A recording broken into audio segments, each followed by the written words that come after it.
সংবিধানে কোন ভাগে মৌলিক অধিকারের কথা বলা হয়েছে? এটা হচ্ছে আপনার তৃতীয় ভাগে বাংলাদেশ সংবিধানের মৌলিক অধিকারের কথা বলা হয়েছে। বাংলাদেশ সংবিধান মোট 11টি ভাগ রয়েছে। এর মধ্যে তৃতীয় ভাগে অনুচ্ছেদ 26 থেকে 47 পর্যন্ত নাগরিকদের মৌলিক অধিকারগুলো গ্যারান্টি দেওয়া হয়েছে। বাংলাদেশ সংবিধান মৌলিক অধিকার সম্পর্কিত কয়টি আর্টিকেল অনুচ্ছেদ আছে? 22টি। 26 নম্বর অনুচ্ছেদ থেকে শুরু করে 47 নম্বর অনুচ্ছেদ পর্যন্ত গণনা করলে মোট অনুচ্ছেদের সংখ্যা দাঁড়ায় 22টি। বাংলাদেশের সংবিধানে কয়টি আপনার মৌলিক অধিকারের কথা বলা হয়েছে? এটা হচ্ছে আপনার 18টি। সংবিধান সরাসরি নাগরিকদের ভোগযোগ্য মৌলিক অধিকারের সংখ্যা 18টি। অনুচ্ছেদ 27 থেকে 44 পর্যন্ত। 26 নম্বর অনুচ্ছেদটি অধিকারে বাতিলের আইন সম্পর্কিত এবং আপনার 45 থেকে 47 আপনার অনুচ্ছেদগুলো 45 থেকে 47 অনুচ্ছেদগুলো আপনার কিছু বিশেষ ক্ষেত্রে অধিকারের পরিবর্তনের সাথে যুক্ত। বাংলাদেশ সংবিধানের কোন আর্টিকেল বা ডকট্রিন অফ ইক্লিপসি নির্ধারণ করে? কোন অনুচ্ছেদে বা মৌলিক অধিকারের সাথে আপনার ডকট্রিন অফ ইক্লিপসে নির্ধারণ করে বা কোন অনুচ্ছেদে মৌলিক অধিকারের সাথে অসামঞ্জস্যপূর্ণ আইন বাতিলের কথা বলা হয়েছে? এটা হচ্ছে 26 নম্বর অনুচ্ছেদ। সংবিধান 26 নম্বর অনুচ্ছেদ অনুযায়ী মৌলিক অধিকারের সাথে সাংঘর্ষিক বা অসামঞ্জস্যপূর্ণ যে কোনো প্রচলিত আইন বাতিল হয়ে যাবে এবং নতুন কোনো আইনও তৈরি করা যাবে না। একেই আপনার আইনের ভাষার ডকট্রিন অফ ইক্লিপসে বা গ্রহণতত্ত্ব বলা হয়। তারপর নেমো ইস্ট সুপ্রালিজেস। নেমো ইস্ট আপনার সুপ্রালিজেস প্রবাদের সমার্থক শব্দ কোনটি? এটা হচ্ছে কেউ আইনের ঊর্ধ্বে নয়, মানে no one is above the law. No one is above the law মানে কেউ আইনের ঊর্ধ্বে নয়। ব্যাখ্যা: এটি একটি ল্যাটিন শব্দ যার অর্থ হল রাষ্ট্রের প্রতিটি নাগরিক তিনি যতই প্রভাবশালী হন না কেন আইনের অধীন, আইনের উপর ভিত্তি কেউ নেই। নেমো ইস্ট সুপ্রালিজেস প্রতিনিধিটি সংবিধানে কোন অনুচ্ছেদে ধারণ করে? এটা হচ্ছে আপনার নেমো ইস্ট সুপ্রালিজেস, এটা হচ্ছে সংবিধানে 27 নম্বর অনুচ্ছেদে ধারণ করে। এটা হচ্ছে নেমো ইস্ট সুপ্রালিজেস 27 নম্বর অনুচ্ছেদে ধারণ করে। সংবিধানের 27 নম্বর অনুচ্ছেদে বলা হয়েছে সকল নাগরিক আইনের দৃষ্টিতে সমান।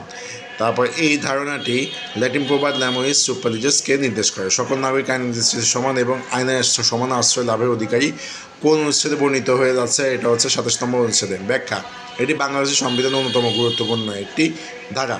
27 নম্বর অনুচ্ছেদ দেশের প্রতিটি নাগরিককে আইনের চোখে সমতা এবং সমান নিরাপত্তা নিশ্চিত করে। রাষ্ট্র ও গণজীবনের সর্বস্তরে নারী পুরুষের সমান অধিকার লাভ করবেন। রাষ্ট্র ও গণজীবনের সর্বস্তরে নারী পুরুষের সমান অধিকার লাভ করবেন। সংবিধানে কোন অনুচ্ছেদে বলা আছে? বাংলা সংবিধানে কোন অনুচ্ছেদে নারী পুরুষ সমতা নিশ্চিত করা হয়েছে? এটা হচ্ছে আপনার 28(2) নম্বর অনুচ্ছেদে। সংবিধানের 28 নম্বর অনুচ্ছেদে কেবল ধর্ম, গোষ্ঠী, বর্ণ, নারী পুরুষ ভেদে বৈষম্যহীনতার কথা বলা হয়েছে। এই মধ্যে সুনির্দিষ্টভাবে 28(2) উপ অনুচ্ছেদে রাষ্ট্র ও গণজীবনের সর্বস্তরে নারী পুরুষের সমান অধিকারের নিশ্চয়তা দেওয়া হয়েছে। সংবিধানে 28(2) নম্বর অনুচ্ছেদের বিষয়বস্তু কী? সঠিক উত্তর: সর্বস্তরে নারী পুরুষের সমান অধিকার। ব্যাখ্যা: এই উপ অনুচ্ছেদের মূল লক্ষ্য হচ্ছে সমাজ ও রাষ্ট্রীয় জীবনে নারীর সম অধিকার নিশ্চিত করা। সংবিধানে কোন অনুচ্ছেদ বলে রাষ্ট্র নারী, তারপরে শিশু বা অনগ্রসর নাগরিকদের অগ্রগতির জন্য বিশেষ বিধান তৈরির ক্ষমতা পায়? এই সংবিধানে 28 অনুচ্ছেদে আপনার 28 নম্বর অনুচ্ছেদে বৈষম্যতার কথা বলা আছে, কিন্তু 28 উপ অনুচ্ছেদে আপনার রাষ্ট্রকে একটি বিশেষ ক্ষমতা দেওয়া হয়েছে। সমাজ বা রাষ্ট্রের পিছিয়ে পড়া অংশ যেমন নারী, শিশু, অনগ্রসর নাগরিক যাতে অন্যদের সমান স্তরে আসতে পারে সেজন্য রাষ্ট্র তাদের জন্য বিশেষ সুবিধা বা কোটা ব্যবস্থা করতে পারবে, যাকে পজিটিভ ডিসক্রিমিনেশন বা আপনার ইতিবাচক বৈষম্য বলা হয়। সংবিধান কোন অনুচ্ছেদে সকল নাগরিকের আইনের আশ্রয় লাভে অধিকারের উল্লেখ রয়েছে? এটা হচ্ছে 31 নম্বর অনুচ্ছেদ। নাগরিকের আইন আশ্রয় লাভের আপনার অধিকারের উল্লেখ রয়েছে। আইন অনুযায়ী ব্যতীত কোনো ব্যক্তির জীবন, তারপর স্বাধীনতা, দেহ, সুনাম বা সম্পত্তি ক্ষতি করা যাবে না। অর্থাৎ যে কোনো পরিস্থিতিতে নাগরিকের আইনে আশ্রয় পাওয়ার অধিকারটি এটি নিশ্চিত করে। নিচে কোনটি বাংলাদেশ সংবিধানে বর্ণিত মৌলিক অধিকার নয়? সুখের অধিকার। বাংলাদেশ সংবিধানে বাক স্বাধীনতা একটি অনুচ্ছেদ 39 নম্বর অনুচ্ছেদে আছে। সংগঠনের স্বাধীনতা 38 নম্বর অনুচ্ছেদে আছে। সমাবেশের স্বাধীনতা আপনার 37 নম্বর অনুচ্ছেদে আছে। পরিষ্কারভাবে মৌলিক অধিকার হিসেবে স্বীকৃত দেওয়া হয়েছে, কিন্তু সুখের অধিকার নামে সুনির্দিষ্ট কোনো মৌলিক অধিকার সংবিধানে উল্লেখ নেই।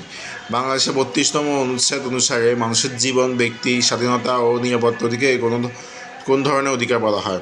বাংলাদেশের 32 নম্বর অনুচ্ছেদ অনুসারে মানুষের জীবন, ব্যক্তি স্বাধীনতা ও নিরাপত্তা অধিকারকে আপনার মৌলিক অধিকার বলা হয়ে থাকে। মৌলিক অধিকার এটা বলা হয়ে থাকে। তারপর হচ্ছে আপনার সংবিধানের দ্বিতীয় ভাগে 26 থেকে 47তম অনুচ্ছেদে যে অধিকারগুলো গ্যারান্টি দেওয়া হয়েছে সেগুলোই আপনার মানুষের মৌলিক অধিকার। 32 অনুচ্ছেদে জীবন ও ব্যক্তি স্বাধীনতার রক্ষণ নিশ্চিত করা হয়েছে, জীবন ও ব্যক্তি স্বাধীনতার রক্ষণ নিশ্চিত করা হয়েছে, তাই এটি একটি মৌলিক অধিকার। সংবিধানের কোন অনুচ্ছেদে চলাফেরার স্বাধীনতা উল্লেখ রয়েছে? এটা হচ্ছে আপনার 36তম অনুচ্ছেদ। 36তম অনুচ্ছেদ অনুযায়ী জনস্বার্থে আইনি দ্বারা আরোপিত যুক্তিসঙ্গত বাধা নিষেধ সাপেক্ষে 36তম অনুচ্ছেদ অনুযায়ী জনস্বার্থে আইনের দ্বারা আরোপিত যুক্তিসঙ্গত বাধা নিষেধ সাপেক্ষে বাংলাদেশের সর্বত্র অবাধ চলাফেরা, যে কোনো স্থানে তার বসবাস ও দেশ ত্যাগ এবং পুনরায় দেশে প্রবেশের অধিকার প্রত্যেক নাগরিকের থাকবে। সংবিধানের কোন অনুচ্ছেদে সমাবেশ স্বাধীনতা উল্লেখ রয়েছে? এটা 37তম অনুচ্ছেদে দেশের নাগরিকদের শান্তিপূর্ণভাবে এবং আপনার অস্ত্রশস্ত্র না নিয়ে তার জনসভা বা মিছিলে যোগদান করা তথা সমাবেশ করার স্বাধীনতা প্রদান করে। সংবিধানের কোন অনুচ্ছেদে তারপরে হচ্ছে আপনার সংগঠনের স্বাধীনতা উল্লেখ রয়েছে? এটা 38তম অনুচ্ছেদ অনুযায়ী জনশৃঙ্খলা ও আপনার নৈতিকতার স্বার্থে আইনের দ্বারা আরোপিত যুক্তিসঙ্গত বাধা নিষেধ সাপেক্ষে সমিতি বা সংঘ সংগঠন গঠন করার অধিকার প্রত্যেক নাগরিকের রয়েছে। চিন্তা বিবেকের স্বাধীনতার বিষয়টি সংবিধানে অনুচ্ছেদে আছে 39তম অনুচ্ছেদ। সংবিধানের 39 অনুচ্ছেদে কোনো শর্ত ছাড়াই নাগরিকদের চিন্তা বিবেকের স্বাধীনতা পূর্ণ নিশ্চয়তা দেওয়া হয়েছে।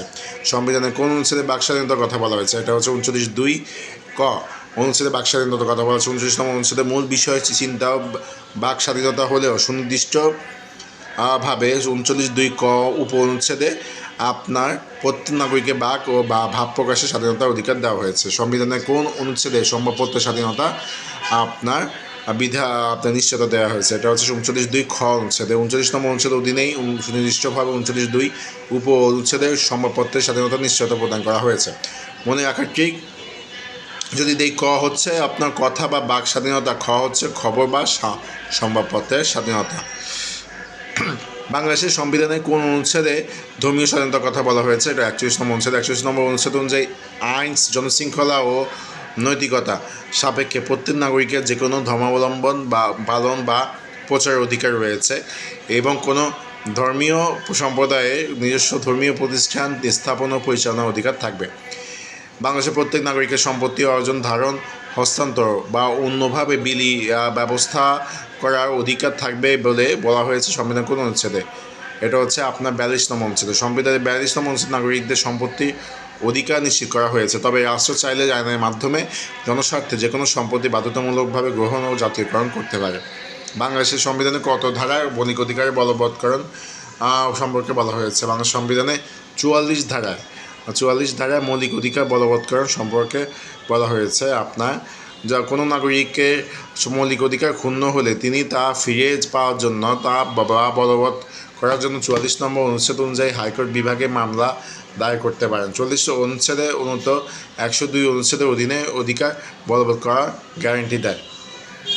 তারপর হচ্ছে যুদ্ধাপরাধীদের বিচার সংক্রান্ত সংবিধানের অনুচ্ছেদটি কত? এটা হচ্ছে আপনার 47তম অনুচ্ছেদ। সংবিধানের 47(3) উপ অনুচ্ছেদে স্পষ্টভাবে বলা হয়েছে যে গণহত্যা, মানবতা বিরোধী অপরাধ, যুদ্ধাপরাধ এবং আন্তর্জাতিক আইনের আপনার অধীন অন্যান্য অপরাধের ক্ষেত্রে বা অপরাধের জন্য অভিযুক্ত ব্যক্তিদের ক্ষেত্রে আপনার মৌলিক অধিকার সম্পর্কিত কোনো অনুচ্ছেদ বাধা হিসেবে কাজ করবে না, অর্থাৎ এদের বিচারের জন্য বিশেষ আইন তৈরি করা যাবে। মনে রাখার একটি সহজ সিকোয়েন্স 36 থেকে 41 অনুচ্ছেদে আমরা বলি মানুষ আগে চলাফেরা করে, এটা হচ্ছে 36 নম্বর অনুচ্ছেদে আছে। এক জায়গায় সমাবেশ করে 37 নম্বর অনুচ্ছেদ। তারপর স্থায়ী সংগঠন বানায়, স্থায়ী একটা সংগঠন বানায়, এটা 38। সেখানে বসে নিজের চিন্তা বাক স্বাধীনতা প্রকাশ করে, এটা 39 অনুচ্ছেদে। নিজের পেশা ও পেশার স্বাধীনতা বেছে নেয়, এটা 40তম অনুচ্ছেদে।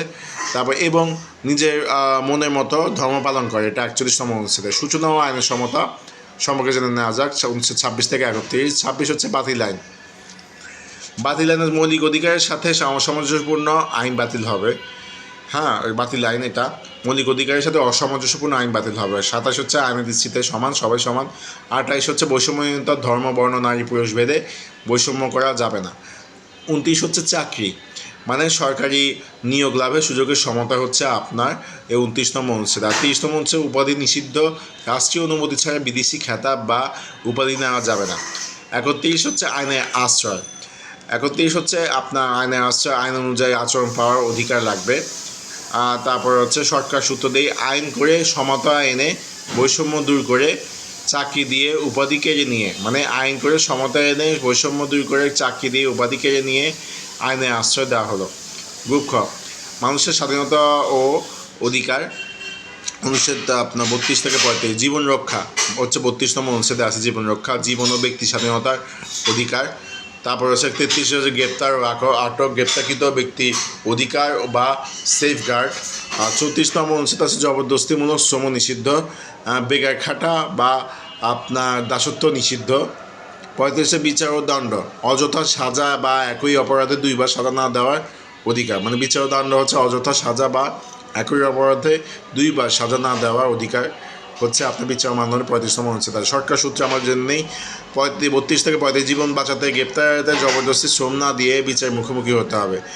বিশেষ বিধান ও বিচার, বিশেষ বিধান ও বিচার অনুচ্ছেদ আছে 45, 46, 47। 45তম অনুচ্ছেদটা আমাকে এরকম আমার জেনে নেই। শৃঙ্খলামূলক আইন 35 নম্বর হচ্ছে শৃঙ্খলামুক্ত আমার সশস্ত্র বাহিনী বা শৃঙ্খলামূলক বাহিনীর ক্ষেত্রে এই অধিকারগুলোর কিছু পরিবর্তন হতে পারে। হ্যাঁ, মানে সশস্ত্র বাহিনী বা শৃঙ্খলামূলক বাহিনীর ক্ষেত্রে এই অধিকারগুলো কিছু পরিবর্তন হতে পারে শৃঙ্খলামূলক আইনে। ছিল দায় মুক্তি বিধান, জাতীয় মুক্তি সংগ্রামের জন্য, জাতীয় মুক্তি আপনার সংবিধানে সংগ্রাম, জাতীয় মুক্তি সংগ্রামের জন্য কোনো সরকারি কর্মচারীকে দায়মুক্ত করা। জাতীয় মুক্তি সংগ্রামের জন্য কোনো সরকারি কর্মচারীকে আপনার দায়মুক্ত করা। আর এটা হচ্ছে দায় মুক্তি বিধান 46তম অনুচ্ছেদে আছে। আর 47 হচ্ছে কতিপয় আইনে হেফাজত, মানে হচ্ছে 47 অনুযায়ী যুদ্ধাপরাধীদের বিচারের ক্ষেত্রে মৌলিক অধিকার থাকবে না। এইগুলো হচ্ছে আপনার 26 থেকে 47 অনুচ্ছেদ।